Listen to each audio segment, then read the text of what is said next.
क्या कभी सोचा कि हमारे शरीर में जो खून पाया जाता है इसके क्या क्या कार्य होते हैं।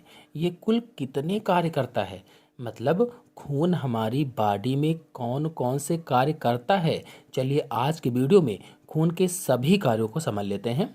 तो पहला कार्य है ऑक्सीजन का परिवहन करना, यानी ट्रांसपोर्ट ऑफ ऑक्सीजन। लाल रुधिर कणिकाओं का श्वसन रंजक हीमोग्लोबिन शरीर की सभी कोशिकाओं को ऑक्सीजन पहुंचाता है। मैंने आपको पिछले वीडियो में पढ़ाया था कि जो हमारा खून होता है, जो रुधिराणु होते हैं, रुधिराणु 3 प्रकार की कोशिकाओं से मिलकर बने होते हैं, आरबीसी, डब्ल्यूबीसी और रुधिर प्लेटलेट्स। जिसमें से जो आरबीसी है अथवा लाल रक्त कोशिकाएं होती हैं, इसमें हीमोग्लोबिन नामक वर्णक या पिगमेंट पाया जाता है और हीमोग्लोबिन के कारण खून हमारा लाल होता है और यही हीमोग्लोबिन ऑक्सीजन का परिवहन भी करता है। इसीलिए इसको श्वसन रंजक अथवा रेस्पिरेटरी पिगमेंट भी कहते हैं। ये जो हीमोग्लोबिन है ये ऑक्सीजन अथवा O2 के साथ मिल करके ऑक्सी हीमोग्लोबिन बनाता है। जैसा कि आप रिएक्शन देख रहे हैं, ऑक्सीजन के साथ मिलकर ऑक्सी हीमोग्लोबिन बना रहा है और यही ऑक्सी हीमोग्लोबिन कोशिकाओं को ऑक्सीजन देता है। और इसके बाद दूसरा कार्य है कार्बन डाइऑक्साइड का निस्तारण करना, यानी डिस्पोजल ऑफ CO2। तो शरीर के ऊतकों में उत्पन्न CO2 रुधिर प्लाज्मा के माध्यम से फेफड़ों तक पहुंचाई जाती है और फेफड़ों से फिर नाक के माध्यम से बाहर निकाल दी जाती है। मतलब उपापचयी क्रियाएं जो हमारे शरीर में होती हैं, जो मेटाबॉलिक रिएक्शंस होती हैं, उनके कारण हमारे शरीर में जो CO2 बनती है, यानी जो कार्बन डाइऑक्साइड बनती है, वो CO2 हमारे खून में पाए जाने वाले प्लाज्मा में मिलकर शरीर से बाहर निकाली जाती है। इस तरह से उत्सर्जी पदार्थ CO2 शरीर से बाहर निकल जाता है। तो गैसियस अवस्था में तो उत्सर्जी पदार्थ जो था CO2 ये बाहर निकल गया। अब अगर द्रव अवस्था में कोई हमारे खून में चीज मिली हुई है तो वो कैसे निकलेगी। इसके लिए अगला कार्य है उत्सर्जी पदार्थों को ले जाना, to carry the excretory product.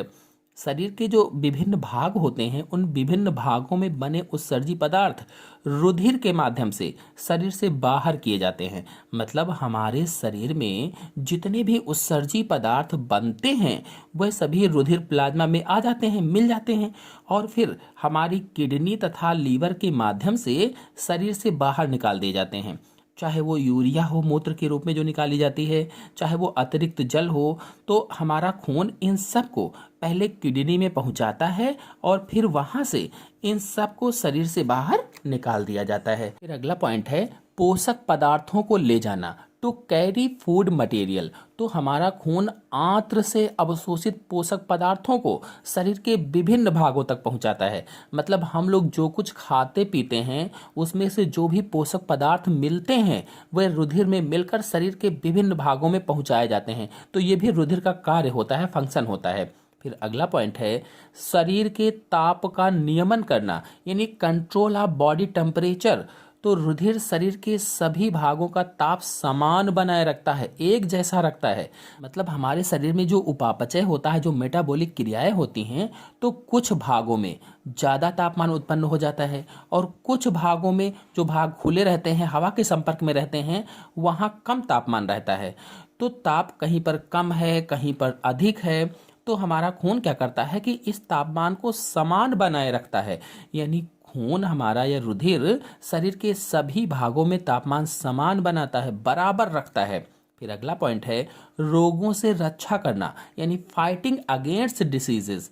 तो हमारे खून के जो WBC होते हैं या श्वेत रुधिराणु होते हैं, ये श्वेत रुधिराणु शरीर में प्रवेश करने वाले रोगाणुओं को नष्ट करके रोगों से प्रतिरक्षा प्रदान करते हैं। तो मैंने श्वेत रुधिराणु अथवा WBC वाले वीडियो में बताया था कि WBC में ऐसी ऐसी कोशिकाएं पाई जाती हैं जो हमें रोगों से बचाती हैं और रोगाणुओं को नष्ट करती हैं। रोगाणु यानी रोग फैलाने वाले सूक्ष्म जीव, रोग फैलाने वाले सूक्ष्म अणु को रोगाणु कहा जाता है।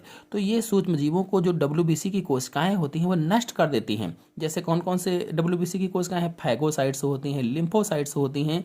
ये सभी WBC की कोशिकाएं हैं जो रोगाणुओं को खाकर एंटीबॉडीज बनाकर हमारे शरीर को रोगों से बचाती हैं, रोगों से रक्षा करती हैं। फिर अगला पॉइंट है रुधिर का थक्का बनाना, ब्लड क्लॉटिंग। तो चोट लगने पर रुधिर में थक्का बनाने और घाव को भरने का कार्य भी रुधिर कोशिकाएं ही करती हैं। मतलब हमारे शरीर की जो खून वाली नसें होती हैं, यानी जो धमनियां और सिराएं होती हैं, ये कहीं कट जाएं, चोट लग गई हो तो खून बह रहा हो, तो हमारा खून जो होता है इसमें प्लेटलेट्स पाई जाती हैं और वह प्लेटलेट्स उस कटे वाले स्थान पर, उस खून बह रहे वाले स्थान पर जहाँ से खून निकल रहा है वहाँ पर पहुँच जाती हैं और पहुँच करके खून को जमा देती हैं ताकि खून बहना बंद हो जाए। इसी को थक्का बनाना कहा जाता है। मतलब खून को जमाने का कार्य थ्रोम्बोसाइट्स अथवा रुधिर प्लेटलेट्स का होता है। फिर अगला पॉइंट है घाव को भरना, हीलिंग ऑफ वाउंड्स। तो हमारे खून की जो मैक्रोफेज कोशिकाएं होती हैं, ये मैक्रोफेज कोशिकाएं खुले घाव पर पहुंचकर उसे भरने का कार्य करती हैं। कहीं पर खुला घाव है तो वहां पर पहुंच जाती हैं और उसको भरने का कार्य करती हैं। और ये मैक्रोफेज मोनोसाइट्स ही होती हैं जो कि ऊतक द्रव में पहुंचकर मैक्रोफेज में बदल जाते हैं। जो मोनोसाइट्स होते हैं ये ऊतक द्रव में पहुंच करके मैक्रोफेज में बदल जाते हैं। फिर अगला कार्य है हार्मोन्स, एंटीबॉडीज, एंजाइम्स आदि का परिवहन करना। तो हमारा रुधिर हार्मोन्स, एंजाइम्स, एंटीबॉडीज, लवण, एंटीटॉक्सिन्स आदि को शरीर के विभिन्न भागों तक पहुंचाता है, यानी शरीर के एक भाग से दूसरे भाग तक ले जाता है। यानी हमारा खून इन सब पदार्थों का परिवहन करता है, चाहे वो हार्मोन्स हो, एंटीबॉडीज हो, एंजाइम्स हो, आदि सब का। फिर अंतिम पॉइंट है टूटी फूटी कोशिकाओं का निस्तारण करना। तो रुधिर विभिन्न मृत व टूटी फूटी कोशिकाओं के अवशेषों को शरीर के उचित भागों में ले जाता है। यानी इन मृत कोशिकाओं को जहां पर जिस भाग में ले जाना है वहां पर इनको पहुंचाता